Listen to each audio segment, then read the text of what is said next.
Greetings, loyal minions. Welcome back to the SciShow, the #1 ranked YouTube channel for people who are injured or sick at the moment. If that's you, I appreciate you, and good luck with your recovery. Ninja Tower is back. So, we have a new ninja. We have a Nature Ranger. Seems to be a lot of rangers in Nature class, just as an aside. Anyway, I always struggle with legendary troops because all my heroes that are green are kind of rangers. Anyway, we are of the ninja family. And we are getting the bonus 5, 10, 15% chance to dodge normal attacks and special skills, and 5, 10, 15% chance to counterattack with 60, 90, 120% of the damage received for 1, 2, or 3 heroes. We have a decreased minion health passive. I'm almost scared to read it. Every minion inherits minus 50% less health when summoned. So we have seen a lot of these ninjas, the newer ninjas came out sort of as small counters to the costume Dioachan minion meta that we had. And this is another one which instantly just gives those minions minus 50% health. So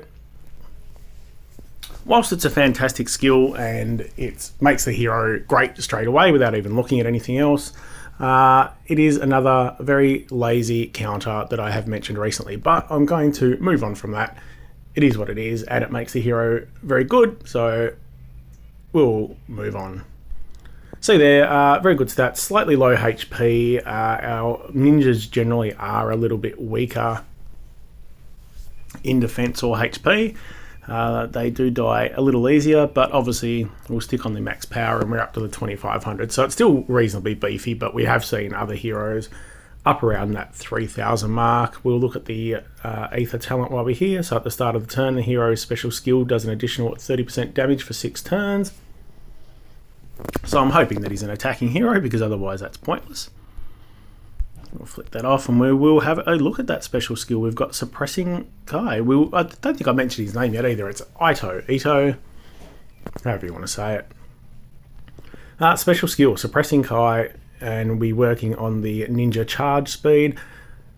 So at 1 charge we are dealing 400% damage to the target, boost all allies' health by 25% of damage dealt. So 400% hit, look, you may be looking at 1000.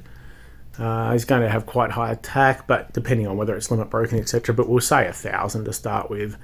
25% health, so you may be getting a 250 boost to all allies, which is decent on that very quick first charge. And the target is getting minus 35% mana generation for 2 turns.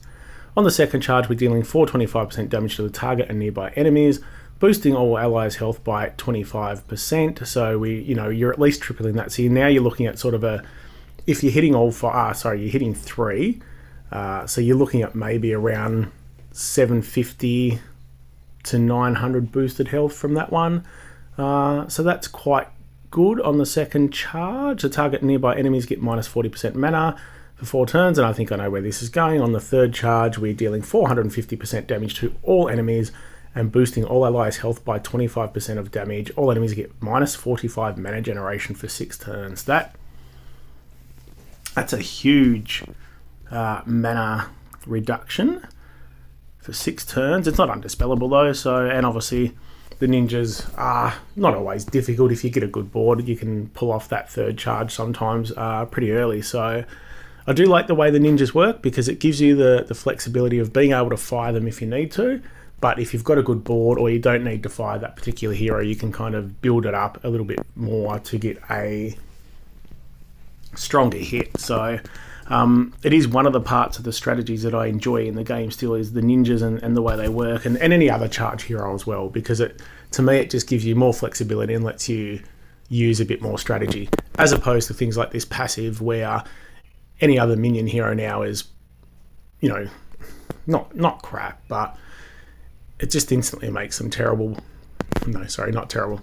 It instantly makes them a lot weaker just by having a passive where you don't even need to plan anything or do anything. You just have to pull enough to get the hero. So, but I won't dwell on that because we are looking at the positives, and Ito is a very, very good hero. So he's going to fit in well. Any sort of green hit team. The fact he heals, again, my play style is slightly different, but I would be tempted to use him even as a support, a 1 in a 3-1-1 or just by himself, because you're getting a hit if you need it. You're dropping someone's mana, and you can also be an additional healer. I always like having sort of an attacking hero that heals as well. So yeah, overall he's looking quite good. So if you decide to do pulls, I wish you the best of luck in getting Ito. Who else we've got? Iger, which is quite another good hero with those strong fiends that do the damage, and Tora as the featured heroes, and we're having a 1% chance of getting those featured heroes. So remember, don't go silly pulling, trying to chase anything. Whilst Ito is a very, very strong hero, he's not going to be absolutely game-changing. And yeah, coming up to Christmas, just remember we've all got presents to buy for me and my cat, so yeah, save your pennies. But no, if you're pulling, best of luck. As always, if you like what I'm doing, gently caress that subscribe button, give your kitty a scritch for me, and have a good one.